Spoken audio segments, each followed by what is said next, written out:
Welcome. So glad you tuned in on Leap of Faith as we explore Ethos. Ethos is about the characteristic spirit of our Catholic culture. It is about trust, credibility, authority. We partner with the University of Dayton as we seek to explore critical issues of our church that help us to broaden our perspective and reimagine our faith. Take the leap with us. Explore the religious imagination. Faith and film in dialogue. For some, going to the movies is what we do when we have a free evening. For an increasing number of people, movie watching is as natural to their daily routine as eating, sleeping, and using their phone. Our program today is intended to help Christian moviegoers enter into theological conversation with film. As image, film assumes an artist and a viewer. As story, film assumes a speaker and a hearer. That is, although we might be watching a movie while sitting silently in a theater or home, we are still part of a dialogue. For movies seek to engage us, the viewers, as whole human beings. They invite, you might even say they demand our response. After seeing a film, we look forward to sharing our viewing experience with friends and family members. Conversation about God, what we have traditionally called theology, is increasingly found outside the church as well as within it. One of the chief venues for such conversations are movies or film.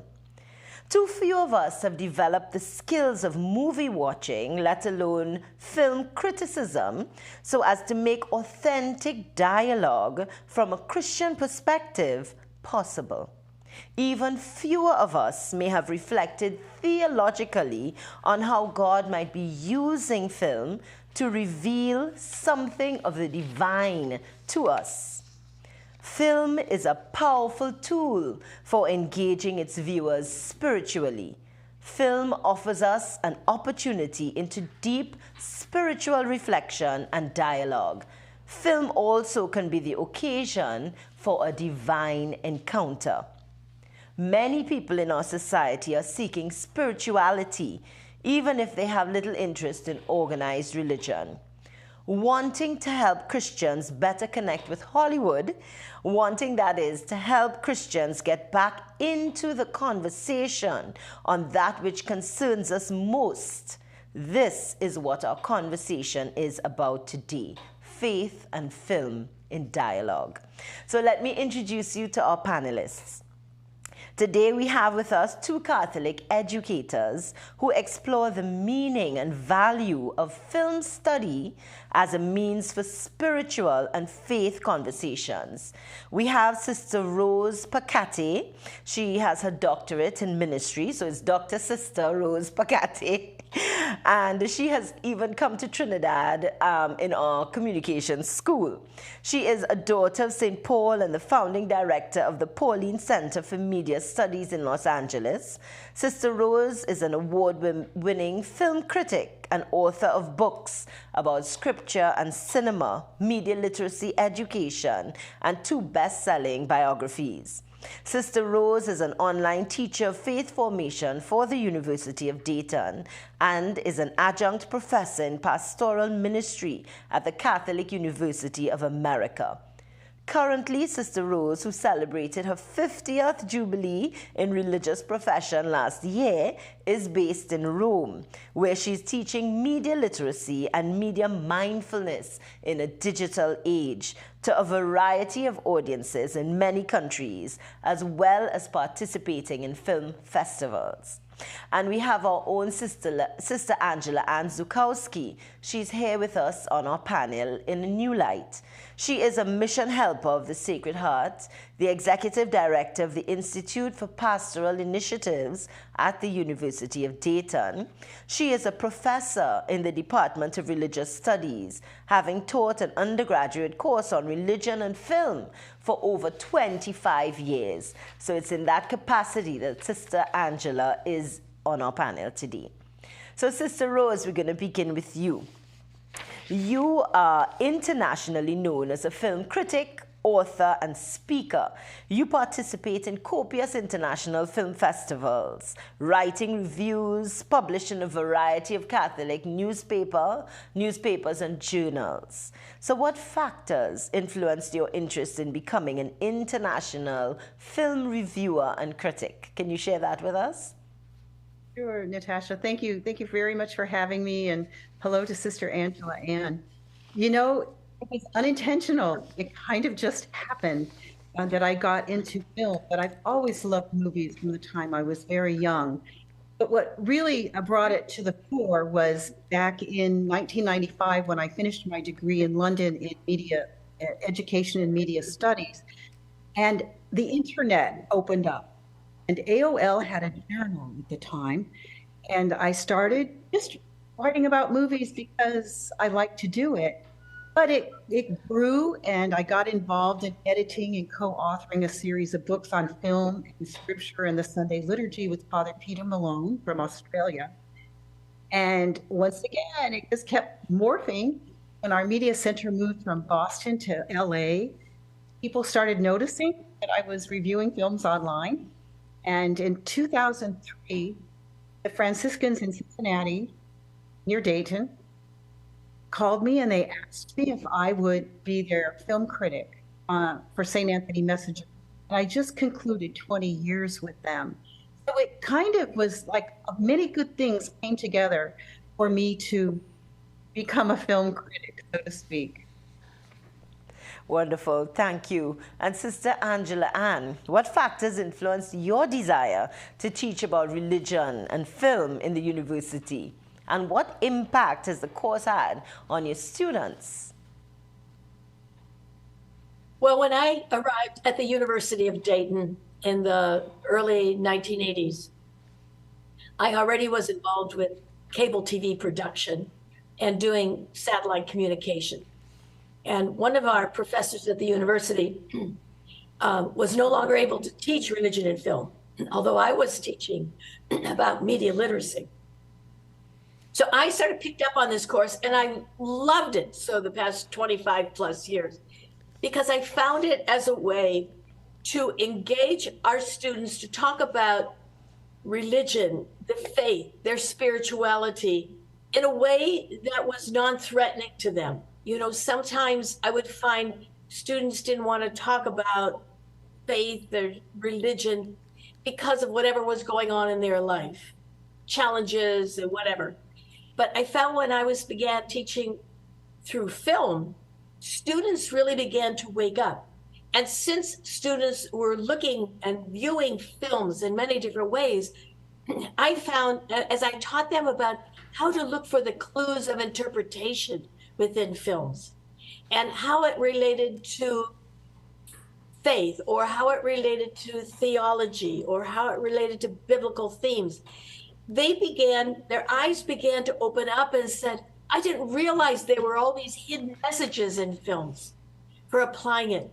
And the longer I taught, the more I found I was speaking more with my students about spirituality, their personal faith formation, and understanding more about theology today. And so, you know, it was something evolving. And over the years, I have found it such a rich experience with my students. And years later, I have students who come back to me and say, Sister, since we had that course and we talked about films, I'm married and I have children and I'm engaging in conversation with my children with films. And I said, isn't that great? Isn't that what a teacher, a professor hopes to happen? That the film study, the mindfulness, which Sister Rose will talk about. Sister Rose is a dear friend of mine for so many years. What happens is that we come to find another portal for talking about that which is most deep and most meaningful to all of us. One common thing that both of you have said is that you loved what you did and you were passionate about it, loving movies, and you, Sister Angela, and said you loved it, and so it fueled your passion. So, Sister Rose, our program today, as you know, is about faith and film in dialogue. Tell us, what does that mean? How do you approach guiding people to view and enter into dialogue with films? Well, you know, the Jesuits have it's almost a catchphrase, a theological catchphrase, and it's how to find God in all things, or to find God in all things. So that's a beginning place for entering into conversation, doing theology and dialogue about film. To look and to ask how God is revealed in the film, in how the characters live or maybe are challenged about living human and gospel values. And to look at the place of human dignity in the film, because when human dignity is respected, then we know that God is present. Because usually, you know, in the drama or even in the comedy that is breaks open in the story, we see that God can be in the dramatic conflict, and that's something also to look for. But also human dignity in the common good, solidarity, the care for community, for family, for the earth that takes care of us all. That this whole idea of Catholic social teaching enters into our critical awareness of asking questions about what's going on, what's really going on. Does it make a difference? And how can I make a difference after I watch this? Right. You know, we keep talking about that word, awareness. So it's to start to look at these films. You said, look, ask, and you're looking with that eye of critical awareness. So based on your comments, Sister Rose, share with us a recent new film that can spark within us questions and conversations regarding theology in dialogue with the film. And where do we begin? Oh, I love this question, because my film would be Barbie, which might surprise some people. But if you got to see Barbie, in the opening 2 or 3 minutes of the film, once it starts and gets through the beginning part, what a surprise. The film is predicated on the question about death. When Barbie asks her other dolls, do they ever think about dying? And of course they're shocked. You know, you don't talk about things like that, about dying. This sets Barbie off, this question sets Barbie off on this wonderful journey. In a way, it's like a journey of discovery, of meaning, of humanity, something that most people will embark on in their life, because we have so many questions about life. But any film that begins by asking, you think about dying, will get my attention, because popular film is usually can be secular and doesn't do this necessarily. So paying attention to the film, not just what's going on, but what the dialogue is certainly very interesting. But the profit motive, you know, you look at the Barbie film and its conjunction with Mattel, who makes the Barbie doll. So they're looking for a bump up in sales, aren't they? Sure. But no, there's something deeper going on here. And I think it's so interesting. And I haven't read anybody who's written about this, so I'm still going to do that. But Barbie's journey to grow and become human, and then it comes up against those who want to just keep things the same, you know, just keep the status quo going. And so what does this film ask of me, either explicitly or by inference? Well, what it doesn't say, it's really something that everybody has to answer for themselves, right? Like, what does this film want me to do? What is it telling me? If I look at the director who did Lady Bird before, which is basically the same story, a female character who sets off on a journey of discovery of her own humanity and coming into her own as a person who cares about other people. So these are all things that I've uncovered and discovered in the Barbie movie. There's probably a whole lot more, because there's the whole idea of respect for women too, and women's place in the world. So it's not just about possessing the latest Barbie doll or a whole collection of Barbie dolls or all of the houses and scenarios that are available to us. It's actually asking us to stop and think about who we are in this life and what is valuable to us in the long run. I think it's that search for meaning and being willing to embark on that journey. So that's what I got out of Barbie. Well, I'm going to have to look at it for sure. I haven't yet. I do have it on my bucket list, but I love that journey to humanity. And in the end, what you said there, sister, a move to action. So it changes your mindfulness and what you do, your decisions. So Sister Angela Ann, what are some films your students have found meaningful in your course, provoking critical reflection and dialogue with faith? Wow, you know, there are so many films. Sister Rose and I frequently talk back and forth because Sister Rose, because she's a current film critic, she always is making me more aware of films that are presently available to us.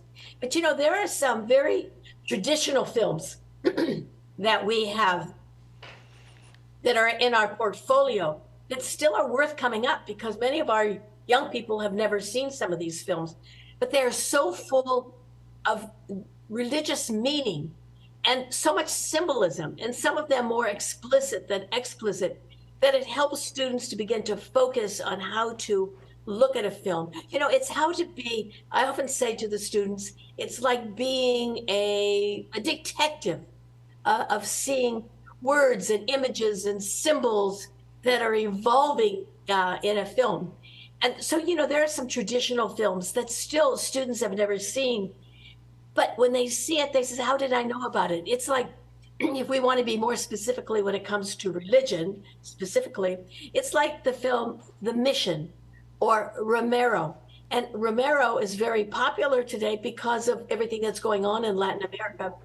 But it helps us to become in tune with the missionary activity of the church. The film of Gandhi, it talks about now we go to India and we go to that part of the world and we see that kind of commitment that goes on. And of course, Schindler's List, which is always popular with my students, so full. I mean, it just, there's a lot going on there.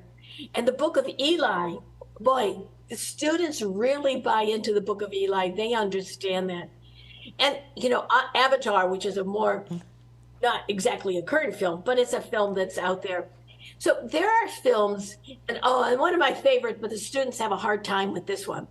It's Babette's Feast because it has subtitles. I prefer the subtitles versus the translation. But it's a wonderful film that we use here at the university to prepare students for Holy Week about the meaning of Eucharist and the meaning of banquet. And finally, I think there's that film that students come to understand. And it's The Way, the film The Way, with Charlie Sheen and his father Sheen. I mean, I've had more students who went on the El Camino because they looked at the film during our class and they wanted to experience that. So, you know, films are like portals. I think they're the entry point for deeper conversation and deeper experiences. But I think it's the new films that are out, which Sister Rose is on top of, but going back to some films that are still catalysts for conversation. Working together with all of these really makes a difference in our students' lives. Thank you, sister. So I've seen Schindler's List, Gandhi. So I've written down all those others and I'm going to look at it. So Sister Rose, you've written and spoken about media mindfulness. Tell us what this means and how we can apply your ideas to our film viewing habits. Sure. So media mindfulness stems off of media education or media literacy education, which means to access, to become aware, to access, analyze, evaluate, and act based on what we see in film or even episodic television or whatever narrative or even reality shows for that matter that we consume. So media mindfulness, though, goes a step further. It's not just a cerebral activity. It involves the whole person, our mind, our hearts, and our wills, what we think, how we behave, our feelings, our emotions, our spirituality. And to become media mindful means to ask questions, deep questions about about the media. For example, we have the media mindfulness wheel that I know that you have an image of. So the first one is to ask what's going on, what's really going on. Does it make any difference in the culture or my life? Or and then how can I make a difference? Which is the hardest question for people to ask. And if you look at each of the questions, there's also a gospel dimension to the questions, a human and gospel dimension to the questions that you'll see on the chart. So it's intentionality to not just, consume media and just keep moving on to the next thing, but to, go out for a cup of coffee or lunch or, some refreshment after the film, riding home in the car just to say, wow, that film really impressed me. And then well, why did it impress me? What? And that's where we come to dialogue at that point, when we talk about what's going on. And, we all have our own opinion, and that's okay. We can all interpret the film according to our own background, our own education, our life experience, our beliefs. And everybody's view is valid. And when we respect that, we're creating this little democratic society in our church. And I don't mean that being a Christian is necessarily a political, I'm not talking politics here. I'm talking engagement. We are engaging in the culture. And when we engage and we talk about it, we break it open together in respect. We're helping to change the culture and to make it more Christian, because we're allowing our community to come in, and we're inviting Jesus to come in and be part of that. Yes.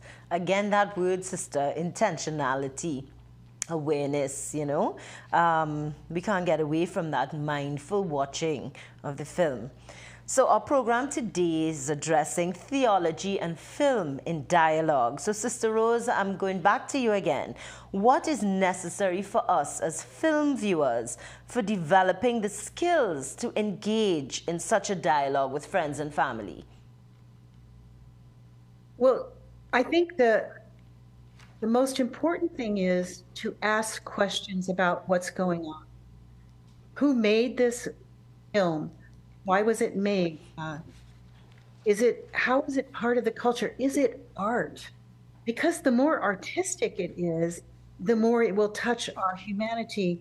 And as Dostoevsky, the Russian author, once wrote, beauty will save the world. And I think we can find so much beauty and art in cinema. As Sister Angela Ann said, even in the legacy and our library of films, that we've collected and that we use over the years. And I think one that she might have mentioned would be The Shawshank Redemption, because I know her students, hands down, no matter what year she shows it, they love that film, even if they've never seen it. It's still one of the most popular films. It's based on a Stephen King novel about a man who was sentenced to life. He was innocent and he was sentenced to life. And it's just a fabulous film, and it's still the most popular among college students, undergrad college students. So to become active in our viewing, to be active, mindful viewers, I think this is the invitation that we want to extend to our listeners today. And the more active we are, the more questions we ask about what's going on, what's really going on, that makes a difference to us and to others. To even ask who's included, who's left out. Is this a movie only about white people? Or does it include everybody, the people from every walk of life, from every ethnic, from every religion?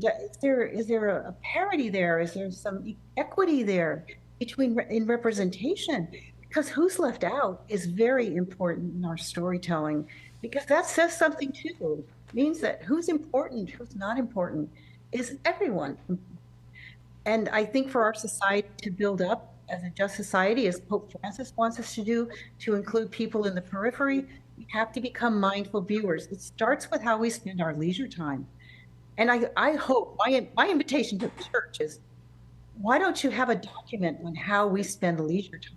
Because in the West, most of us are spending a lot of time in leisure. how do we do that mindfully and with our care for our neighbor and for the poor? Right, thank you very much. Sister Angela Ann, tell us your recommendations for the skills to engage in such dialogue.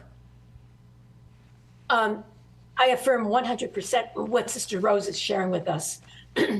I do believe that making our students aware, helping them to look for those clues, those signs when they look at a film. You know, films are full of icons. They're full of key words. They're full of religious connotations. And sometimes our students really don't know those within our normal context of life. But once we start telling them there are clues out there, study those clues. What do they mean? And what do they mean to you? I think is very, very, very important. And I think that's what we really want to look at. I think especially today, in the world in which we live, bringing films that are international into the conversation with our students can begin to build bridges for understanding the diversity of cultures. Because all too often, some of our students don't have that broad depth of diversity, of speaking with other people from other cultures, understanding their religious traditions, understanding what really is sacred to them. And then we begin to find out that we may have more in common than we don't have in common. Very because true. We're looking at them and through film. So I think that film can be the bridge to synodality. It can be the bridge to being a community of faith. It can be a bridge for creating a world of justice and peace. We need to take all of these seriously. Thank you very much, both of you, for sharing with us the skills necessary, and we promise to take them on board. Media literacy education provides a framework and pedagogy for the new literacy needed for living, working, and citizenship for the 21st century. So, Sister Rose, you are headed back to Rome, where you'll begin designing and implementing a media program for women religious from around the world. What outcomes do you hope to realize from your new international adventure? Well, some of the outcomes that I hope for is that we become mindful and discerning, that we create about what we create and consume, but also to become aware of, for example, how media can work for us to tell our stories. And, you know, Anthony de Mello, the Jesuit in India, he once said that the greatest path between the truth and the human heart is a story. So how can we become, as women religious, how can we become storytellers with, and then how do we analyze the stories we consume and those we create? Because every time we create media, whether it's on social media or maybe as we're becoming filmmakers, because we all have the means now to do that, especially for TikTok. You know, there's a lot of nuns on TikTok and they're telling some kind of story, no matter what they're doing. There's a beginning, a middle, and an end. And they're asking us to, look, we're normal people too. Or here, we're pointing to Catholic social teaching in the culture. So we get cinema in so many different ways because it's this idea of a narrative, this sequential storytelling in some way. So that's what I hope to convey. I hope to make people critical thinkers, critically aware, to train the trainers. So I'm not going to be dealing directly with maybe some young adults here and there, but mostly it's with adults, religious, clergy, with parents and teachers. Because if we are media aware, we can then share that when we, as Sister Angela Ann says, as we, talk about these things that are important in our lives. And film, I think, and storytelling are very prominent in all cultures across the board. Very true, sister. For me, it's very special. That's the media, I think, that reaches my heart the most and deepest. It brings out from me my poetry and everything. So I really have enjoyed this program today on faith and film in dialogue. I see myself in it, and our viewers, trust me, see themselves in it. We are a film-going culture. And we want to thank you very much, both you, Sister Rose and Sister Angela Ann. On behalf of all of us and the viewers, we thank you and God bless you. Thank you.